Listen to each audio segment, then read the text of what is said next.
This is you're funny, you talk about tonality. It's so funny. This is why the Coen brothers have been so successful over the years. They know what movie they're making, don't they? Mm. They know how to use the music as well. It's the same in here. They know what movie they're making.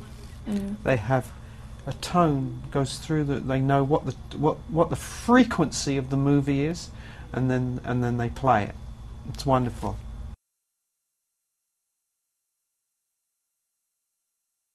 Because you get no rehearsal. Yeah.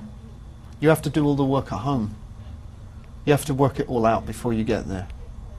Because, I mean, we had some rehearsal on this, but it was only a few days. Mm. That's not long enough to form a character, or how you're going to move, or how you're going to speak, or how you're going to sound. You have to do that before you get there.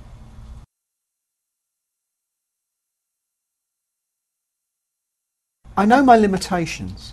Mm. There are things I'll read and I go, it's a great role, but it's not my part. Mm. I could tell you who could play it, but it's not me. And I might be able to play a lot of things, but I know what I can't play.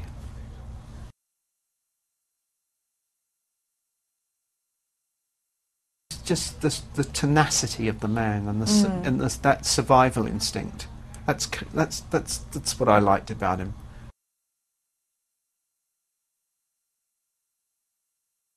I used the analogy earlier of talking about tennis, and it's and if you play, it's hard if you're playing tennis against someone who's not very good.